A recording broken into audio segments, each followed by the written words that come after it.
ओम शांति। आज की तारीख है 29 जून 2017। साकार महावाक्य बाबा कहते, मीठे बच्चे सदा इसी नशे में रहो कि ज्ञान सागर बाप की ज्ञान वर्षा हमारे ऊपर हो रही है, जिससे हम पावन बन अपने बड़े घर में जाएंगे।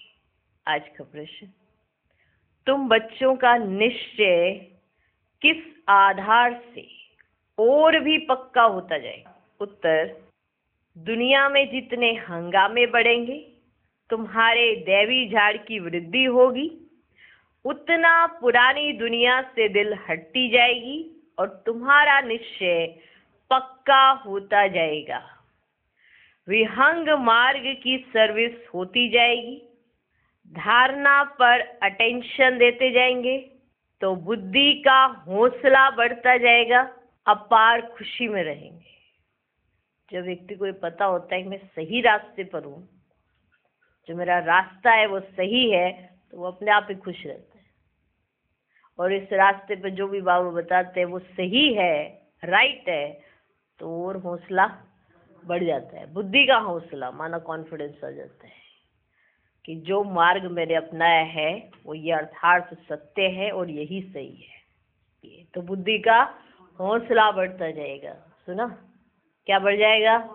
बुद्धि का हौसला माना बुद्धि राइट जजमेंट देगी, आप क्या कर रहे हो क्या नहीं, गलतियां होंगी नहीं।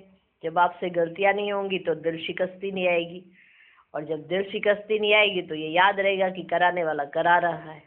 ठीक है, करण करावन हार की स्मृति रहेगी। जितना करण करावन हार की स्मृति रहेगी तो बुद्धि का हौसला बढ़ता जाएगा, हर बात राइट होती जाएगी और आपकी धारणाएं ऑटोमेटिकली पक्की हो जाएगी। ओम शांति। बच्चों को रोज ये कहने की दरकार नहीं रहती कि शिव बाबा को याद करो। बच्चे जानते हैं कि हम शिव बाबा की संतान हैं, कहने की दरकार नहीं रहती। माना बार बार याद कराने की जरूरत नहीं है आपको कि शिव बाबा आपका पिता है, आप उनकी संतान हो, याद ही है ना आपको, तो कहने की भी दरकार नहीं रहती। शिव बाबा हमको इस द्वारा पढ़ाते हैं। यह है ज्ञान सागर के ज्ञान की वर्षा। बच्चों की बुद्धि में है कि ज्ञान सागर की अब हमारे ऊपर ज्ञान वर्षा हो रही है। जो आकर ब्राह्मण बनते हैं उन पर ही मैं ज्ञान की वर्षा करता हूँ। बच्चों को सम्मुख होता हूँ, बच्चों के सम्मुख होता हूँ, है ना बाबा? सम्मुख, सम्मुख का अर्थ क्या होता है? सामने। अभी बच्चे सम्मुख बैठे, बाबा घड़ी घड़ी सम्मुख होने का नशा चढ़ाते हैं। नशा चढ़ता है, मैं तुम्हारे सामने हूँ। देखो, जो एक सामने होना होता है, एक दूर से मिलना होता है, अलग तो होता ही है ना। होता है कि नहीं होता अलग? एक तो सामने मिलना, एक दूर से मिलना, तो फर्क तो पड़ता है ना। तो जब बच्चे सन्मुख आते हैं ना तो बाबा उनको क्या चढ़ाते हैं? नशा। अभी कहाँ हो? सम्मुख हो। सम्मुख हो माना आमने सामने। बाबा घड़ी घड़ी सम्मुख होने का नशा चढ़ाते हैं। माया फिर नशा उतार देती है। माया फिर नशा उतार देती है। किसका पूरा उतार देती है, इसका कम। बच्चे जानते हैं हम आए हैं सागर के पास रिफ्रेश होने, अर्थात मुरली की पॉइंट धारण कर डायरेक्शन लेने। रिफ्रेश होने का अर्थ क्या है कि मुरली की पॉइंट्स धारण कर डायरेक्शंस लेने। हम उनके सामने बैठे, हम उनके सामने बैठे। नशा चढ़ता है। बाबा बार बार बीच बीच में क्यों चढ़ाते हैं? क्योंकि माया नशा उतार देती है। आपको नशा चढ़ा, आप उनके सामने बैठे हो। इस ज्ञान सागर की वर्षा एक ही बार होती है। इस ज्ञान सागर की वर्षा एक ही बार होती है। बाप आते ही है पतितों को पावन बनाने। महिमा भी ऐसे गाते ना, हे पतित पावन नाओ। सत्युग में तो ऐसे नहीं पुकारेंगे, पुकारेंगे? नहीं पुकारेंगे ना। वहां तो ज्ञान सागर की ज्ञान वर्षा से पावन बने हुए हैं। ज्ञान के साथ फिर वैराग्य भी है। किस चीज का? पुरानी पतित दुनिया का बुद्धि से वैराग्य आया है। आया? आया? बच्चे बुद्धि से जानते हैं कि अभी हम नई दुनिया में जाते हैं, पुरानी दुनिया को छोड़ना है। इसको वैराग्य अक्षर कह दिया है। जैसे बाबा नया मकान बनाते हैं तो पुराने से बुद्धि योग हटकर नए में लग जाता है ना, लग जाता है ना। जब नया मकान बनता है तो पुराने से हट जाता है तो नए में लग जाता है। समझते हैं पुराना खल्लास हो तो हम नए घर में जाएं। बच्चे भी अंदर में कहते होंगे जल्दी जल्दी स्वर्ग की स्थापना हो जाए, कहते होंगे अंदर ही अंदर, क्या जल्दी जल्दी स्वर्ग की स्थापना हो जाए तब हम अपने घर में जाए सुखी हो में। पहले पहले हम साजन के साथ घर जाएंगे, पहले पहले हम साजन के साथ घर जाएंगे। ये पियर घर है, यह छोटा वह बड़े बाबा का बड़ा घर है। ये छोटा है वो बड़े बाबा का बड़ा घर है। तुम जानते हो वह तो सभी आत्माओं का घर है, ये जानते हो। यह तुम बच्चों की बुद्धि में और किसकी बुद्धि में भी नहीं है। आगे तो अंधियारा था, अब सोच रहा है। यह भी समझते हो कि ज्ञान तो सब नहीं लेंगे, क्या समझते हो, ज्ञान तो सब नहीं लेंगे, घर तो सब जाएंगे जरूर। तुम बच्चों की बुद्धि में है कि अब हम अपने घर जा रहे हैं, श्रीमत पर लायक बन रहे हैं, स्वर्ग के लायक बनना है। किसके लायक बनना है, स्वर्ग के लायक बनना है। एक तो मुझे याद करो तो विक्रम विनाश हो जाए, दूसरा चक्र को फिराओ। सृष्टि का चक्र कैसे फिरता है, इनकी आयु कितनी है, कौन कब आते हैं, यह सारा बाप बैठ समझाते हैं। ये जो कहते हैं मनुष्य 84 लाख जन्म लेते हैं, तो क्या सभी लेते हैं। अभी तुम जानते हो 84 जन्म होते हैं, उनका भी हिसाब है। सब तो 84 जन्म भी नहीं लेंगे, शुरू से लेकर पुनर्जन्म में आते रहते हैं। पिछाड़ी में किसके 1-2 जन्म भी होते हैं। पहले पहले जो आएंगे वे 84 जन्म लेंगे। जैसे मिसाल है यह लक्ष्मी नारायण, मनुष्य भर इन्हों के मंदिरों में जाते हैं परंतु कुछ भी पता ही नहीं है। बस कहेंगे भगवान भगवती का दर्शन करने जाते हैं, परंतु इन्हों की ये राजधानी कैसे स्थापन हुई ये कुछ भी नहीं जानते। जिसकी पूजा करते उनके ऑक्यूपेशन को ही नहीं जानते, तो वह पूजा क्या काम की। इसीलिए इनको कहा जाता है अंधश्रद्धा। जब तप तीर्थ आदि करते हैं, समझते हैं इनसे भगवान को पाने का रास्ता मिलता है, परंतु इनसे कोई को भगवान मिल नहीं सकता। समझो यहाँ भी कोई कोई आते हैं, जगदम्बा के मंदिरों में आते हैं दर्शन करने। बाबा समझेंगे इनकी बुद्धि में कुछ बैठा नहीं है, इनकी बुद्धि में कुछ बैठा ही नहीं है। तुम्हारी तो सब मनोकामनाएं पूरी हो रही हैं। जगदम्बा का पाठ एक्यूरेट चल रहा है, बरोबर जगदम्बा का पाठ ऊंचा है। पहले लक्ष्मी पीछे नारायण, तुम्हारा ये अंतिम जन्म है। हिसाब किताब यहाँ से चुकतू होता है। कर्म का भोग भोग कर छूटना है और बाप की याद में रहना है। वास्तव में बच्चों को याद करना एक बाप को ही है। देहधारी को याद किया तो वह टाइम वेस्ट हो जाएगा। ऐसा तो हो ही नहीं सकता कि कोई निरंतर याद करे। कौन कहते हैं हम निरंतर याद करते हैं, ऐसा तो हो ही नहीं सकता कि कोई निरंतर याद करे। ऐसी कोई चीज नहीं जिसे निरंतर याद किया जाए, ऐसी कोई चीज नहीं जिसे निरंतर याद किया जाए। स्त्री पति को भी निरंतर याद कर ना सके, जरूर खाना बनाएगी, बच्चों की संभाल करेगी, तो पति थोड़े याद आएगा। यहाँ तो तुमको निरंतर याद करने का अभ्यास करना है। यहाँ तो तुमको निरंतर याद करने का अभ्यास करना है, ताकि पिछाड़ी में ऐसी अवस्था हो कि एक की ही याद रहे। बड़ा भारी इम्तिहान है। 8 रत्नों की भी बड़ी महिमा है। किसको ग्रहचारी बैठती है तो 8 रत्नों की अंगूठी पहनते हैं। पिछाड़ी के समय एक बाप की ही याद रहे, वह भी बुद्धि की लाइन एकदम क्लियर हो, और किसकी भी याद ना आए तब माला का दाना बन सकेंगे। ये तो बुद्धि की लाइन इतनी क्लियर चाहिए, किसी की भी याद ना आए तब जाकर माला का दाना बन सकेंगे। 9 रत्नों की महिमा बहुत भारी है। तो अब निरंतर याद करने का अभ्यास करना है। तो अब निरंतर याद करने का अभ्यास करना है।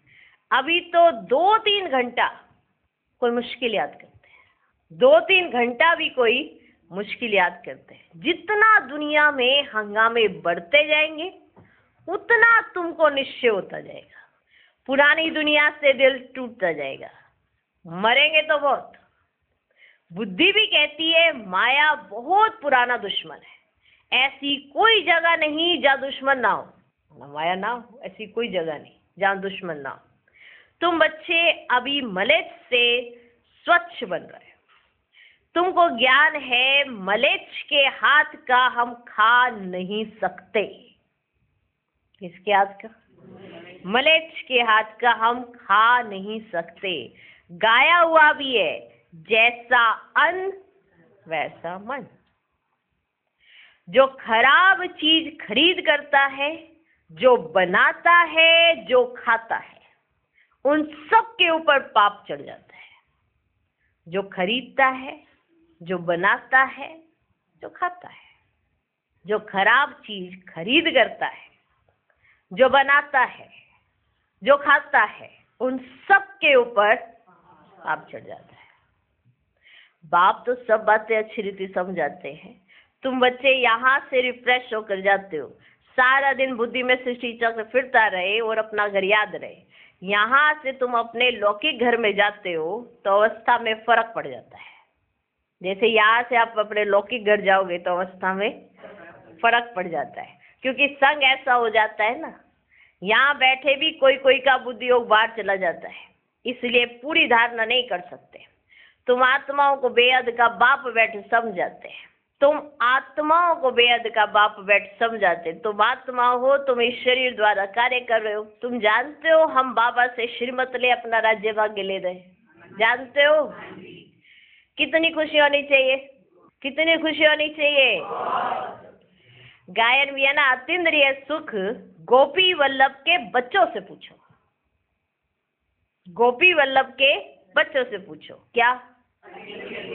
जितना जास्ती अवस्था बनेगी और वृद्धि को पाएंगे तो खुशी का पारा भी चढ़ता रहेगा और निश्चय भी पक्का होता जाएगा। धारणा पर अटेंशन देते जाएंगे तो बुद्धि का क्या बढ़ता जाएगा, तो तुम्हारी बुद्धि का हौसला बढ़ता जाएगा। आगे चलकर तुम्हारी विहंग मार्ग की सर्विस होती जाएगी। युक्तियां निकालनी होती हैं जिससे कोई को अच्छी रीति तीर लगे। मुख्य तो है ही बाप का परिचय देना। बेहद के बाप से बेहद का वर्षा मिलता है। क्या मिलता है? ज्ञान सागर भी वह है, ज्ञान से मनुष्य पावन होते हैं। पतित पावन वही बाप है। तुम एक ही पॉइंट उठाओ ना कि सर्वव्यापी की बात से भक्ति भी चल ना सके, ये बात अच्छी रीति समझनी है। वो लोग कहते हैं कि इन्हों के ज्ञान से विनाश होगा, कि इन्हों के ज्ञान से विनाश होगा। तुम भी कहते हो इस रुद्र ज्ञान यज्ञ से विनाश ज्वाला निकली है, वह भी सच कहते हैं। कोई बात नहीं मानेंगे तो विनाश ही होगा, और क्या। अगर कोई बात नहीं मानेंगे तो क्या होगा? विनाश ही होगा ना, और क्या। यह तो कल पहले भी विनाश हुआ था। भगवान वाच रुद्र ज्ञान यज्ञ में ये सब स्वाह होंगे। वो लोग समझते हैं इन्हों का ज्ञान ऐसा है, इसलिए सामना करते हैं। समझते हैं कि बहुत भक्ति करने से भगवान मिलता है। हम भी कहते हैं जिन्होंने भक्ति बहुत की है उन्हों को ही भगवान मिला है, ठीक है ना। वो समझते कि बहुत भक्ति करने से भगवान मिलता है, ऐसे ही इन्हों को मिल गया भगवान। तो आप भी कहते हो बिल्कुल राइट बात है कि जिन्होंने बहुत भक्ति की है उन्हों को ही तो भगवान मिला है। तो वो दुनिया वाले समझते हैं कि जिन्होंने बहुत भक्ति की होती है उन्हें भगवान मिलता है। हम भी कहते हैं जिन्होंने भक्ति बहुत की है उनको ही भगवान मिला है, परंतु इन बातों को समझने में मनुष्य को बहुत मेहनत लगती है। कल पहले भी तुम बच्चों ने बाप की मदद से नर्क को स्वर्ग बनाया था, तो जरूर नर्क का विनाश भी हुआ होगा। जब नर्क का विनाश हो तब तो स्वर्ग की स्थापना हो, ये भी तुम समझा सकते हो। भारत बरोबर पावन था, यह तो कोई भी धर्म वाला कहेगा कि बरोबर स्वर्ग था। कहेगा कि नहीं कहेगा कि बरोबर स्वर्ग था। भारत प्राचीन माना सबसे पुराना, सो तो स्वर्ग ही होगा ना। जो पुराना हो गया है वह फिर नया होना है, ये तुम बच्चों की बुद्धि में है। बरोबर इन देवी देवताओं का राज्य था, अब नहीं है। फिर से आदि सनातन देवी देवता धर्म की स्थापना करा रहे हैं। किसकी मदद से?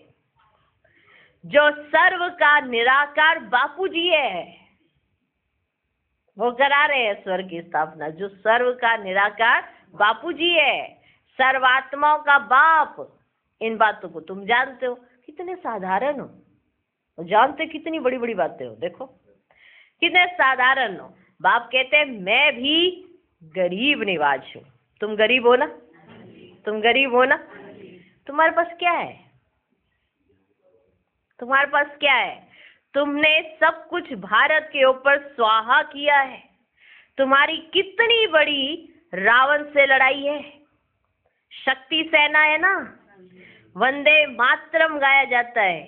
अपवित्र पवित्र की वंदना करते हैं। कौन सी माता?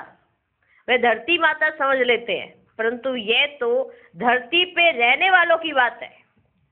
जगत अम्बा है तो बच्चे भी हैं। यह दिल वाला मंदिर यादगार बना हुआ है। कुमारियां, अदर कुमारियां भी हैं, इनको माता भी कह देते हैं। तुम कहते हो बाबा हम तो बीके हैं, हमको माता ना कहे बेटी कहो, हम कुमारी हैं। कितनी गुये समझ की बात है, परंतु उठा नहीं सकते। पुराना जन्म जन्मांतर का भान बैठा हुआ है, वह टूटता ही नहीं है। वरना माता किस संदर्भ में बाबा कह रहे हैं कि तुम्हें पूरे विश्व का कल्याण करना है, कि तुम क्या लगी फिर पूरे विश्व की? जगत अम्बा, जगत माँ। क्योंकि ये भान जो है वो जिसको मिल गया तो उसके अंदर एक भावना आ जाती है त्याग की, उसके अंदर एक फीलिंग आ जाती है त्याग करने की। जो माँ है उसके अंदर ऑटोमेटिकली ये संस्कार जनरेट हो जाता है, क्या? त्याग करने का। तो वो सहजता से त्याग हो जाता है। तो इसलिए बाबा कहते हैं कि चाहे कुमारियां हैं चाहे अदर कुमारियां हैं, वो सब माता है। माना माता माना देने वाली, माता माना देने वाली। माता वो माता तू है सबकी भाग्य विधाता, माना तू सबको भाग्य बांट सकती है। तो ये बहुत ये समझ की बात है।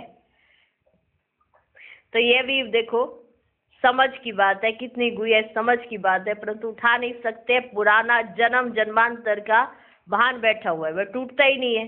तुम्हारी बुद्धि में है कि बाबा हमारे सामने बैठे हैं, आत्माओं से बात कर रहे हैं, बाप की शरीर में प्रवेशता है। बाबा आकर अलौकिक दिव्य कर्तव्य करते हैं, पतित को पावन बनाने के लिए पढ़ाते हैं। पूरी याद रहनी चाहिए, हमको पतित पावन शिव बाबा पढ़ाते हैं। पतित पावन सबसे ऊंचा हुआ, फिर बाप टीचर भी है। पहले पहले अक्षर ही आना चाहिए पतित पावन, उनको याद करते हैं। ओ गॉड फादर आओ, आकर फिर से हमें राजयोग सिखलाओ।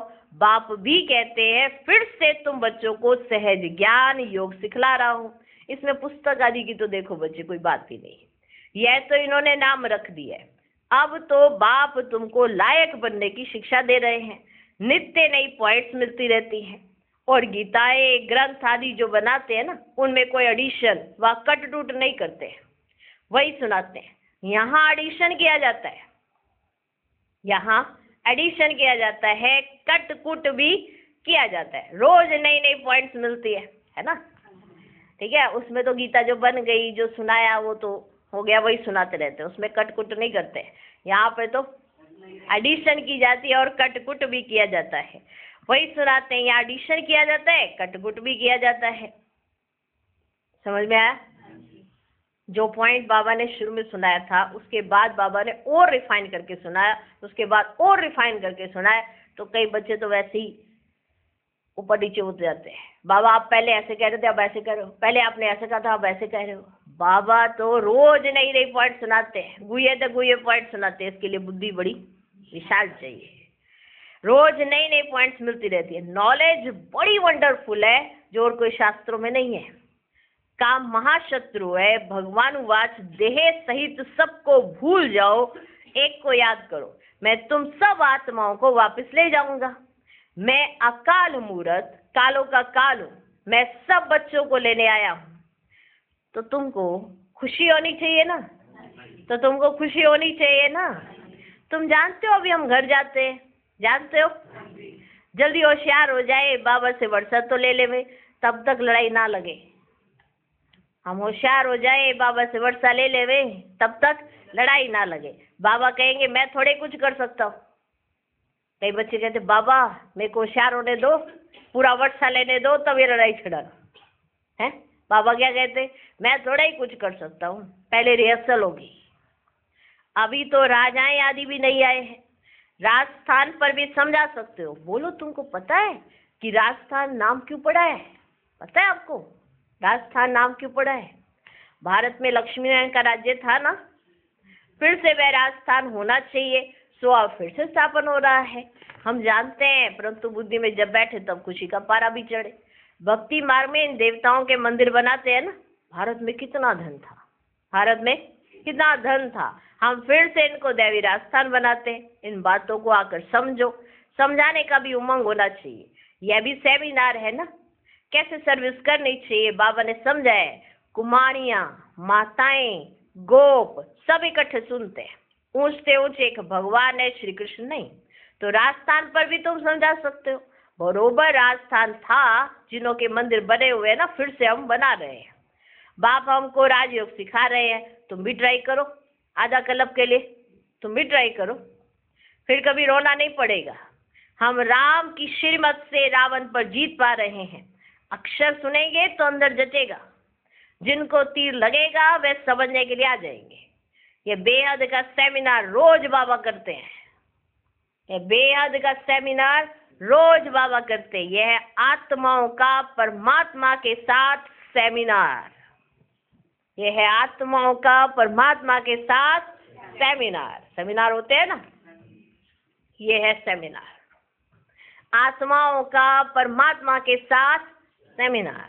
अच्छा, मीठे मीठे सिखिलधे बच्चों प्रति माता पिता बाप दादा का याद प्यार और गुड मॉर्निंग। रूहानी बाप की रूहानी बच्चों को नमस्ते।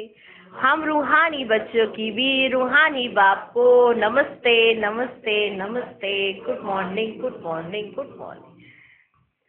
धारणा के लिए मुख्य सार, पहला पॉइंट, कर्म भोग से छूटने के लिए एक बाप की याद में रहना है। देहधारी की याद से टाइम वेस्ट नहीं करना है। बुद्धि की लाइन बहुत क्लियर रखनी है। दूसरा पॉइंट, भोजन बहुत शुद्ध खाना है। जैसा अन्न वैसा मन, इसलिए किसी भी मलेच्छ के हाथ का भोजन नहीं खाना है। बुद्धि को स्वच्छ बनाना है। आज का वरदान, ब्राह्मण जीवन में अलौकिक मोजों का अनुभव करने वाले कर्मों की गुह्य गति के ज्ञाता भव। ब्राह्मण जीवन मौज की जीवन है, लेकिन मौज में रहने का अर्थ यह नहीं कि जो आया वह किया, मस्त रहा। ये अल्पकाल के सुख की मौज व अल्पकाल के संबंध संपर्क की मौज सदा काल की प्रसन्न चित्त स्थिति से भिन्न है। जो आया वह बोला, जो आया वह किया, हम तो मौज में रहते हैं। ऐसे अल्पकाल के मनमोजी नहीं बनो, सदा काल की रूहानी अलौकिक मौज में रहो। यही यथार्थ ब्राह्मण जीवन है। मौज के साथ कर्मों की गुह्य गति के ज्ञाता भी बनो। आज का स्लोगन, अहम और वहम में आने के बजाय सर्व पर रहम करो। ओम शांति।